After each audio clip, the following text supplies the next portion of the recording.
Hey, remember Hobie 3? You know, the little girl Joey that showed up in the 6th episode of the season, disappeared for 3 episodes, and then disappeared again for another 8 episodes? Just to give you an idea of the length of time they've taken to tell this 3-episode arc, including the mid-season break, this is 5 months after her initial appearance, and 4 months since the last time we saw her. I know everyone was waiting with bated breath to find out if Mitch adopts her or not. We never see her again after this, so let's find out what happens.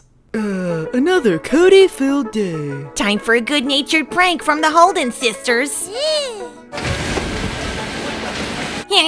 Those are ashes.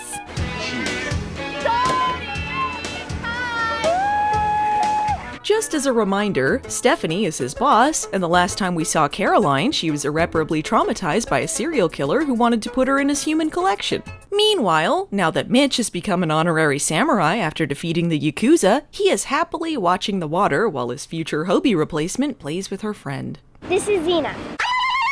Before we get to that plot, here's the B story. It's gonna be quick. It starts with more unprofessional interactions between Cody and his superior. You're supposed to keep your suit on in the shower. I thought I was alone. Oh, Cody, you dum-dum. He just nonchalantly moves on from accidentally walking out naked in front of his boss because he finds out there's a boat race coming up, and that's pretty cool. Jeez! Why was he taking his towel off again? If she isn't looking at me, I'm invisible. Check out this team. Numi, Caroline, Dum Dum, Stephanie's ripped arms. They have everyone they need. Unfortunately, with a boat this size, they have to have one more sailor, and with no volunteers, they're willing to take on just about anyone. I love the smell of desperation in the morning. Hey, Noom. Ooh, Noom, I like it. I'm glad that Numi recovered from those horrific injuries that he had the last time we saw him. I was really worried about him. I was left hanging on that one. This is when Neely makes her transformation into a mid-2000s reality show contestant. She isn't here to make friends, she's here to win. Let's get one thing straight. I'm not here to play games, and I'm not here to have a great time. I'm here to win. Period. Spider Stephanie? Spider Stephanie? Actually, I'm not a spider. So, this is the competition? Old flame, Neely? Used to sail with him. Good luck, Baywatch. Hey, apropos of nothing, remember the episode The Big Race, where they had to win Sports Thing against Douchey Rival? That episode was nice to edit because it was like 5 minutes long after I cut out the boring boat race. By the way, Team Baywatch wins. Back to Mitch being a terrible parent. Not Chips Ahoy sponsored kid gambling, Baywatch! Joey is really backsliding here. Here, Joey, have this creepy haunted doll from a case I'm currently investigating. The nights will never be the same. So Mitch has not only decided to adopt Joey, but they are a week away from signing the papers, so they are really laying it on thick this episode. We're talking adorable father-daughter interactions, cutesy I'm gonna call you dads, and ignoring Hobie, the old and less precocious one. And holy rice-a-roni, Ryan makes a cameo.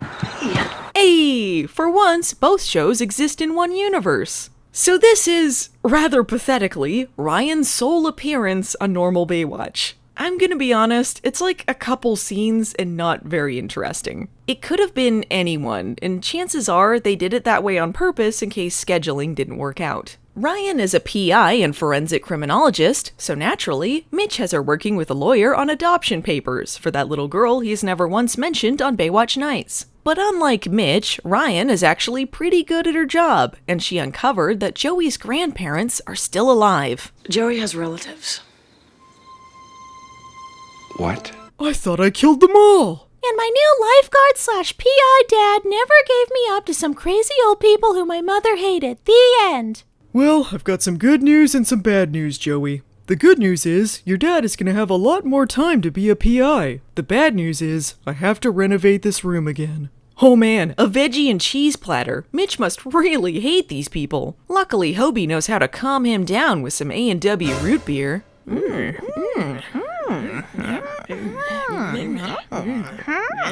Oh god, here we go. After Ryan does some digging, they discover that Joey's grandparents legally disowned her mother in the 80s, so they might have a solid case for keeping Joey for themselves. Hey, guess what, oldster? You could suck it! I'm only 8 years older than you, and my wife is 3 years younger than me. Can't hear you, I'm too young. I just wanted to tell you some of our family history. When my wife was pregnant with Kyla, complications came up that made it so she could never have any more children. When she reached puberty, she'd already been picked up for shoplifting. Kyla stole my credit cards and ran away from home. We never talked to Kyla again. I never even got the chance to say goodbye. We don't have a lot of money for a long, drawn-out legal battle.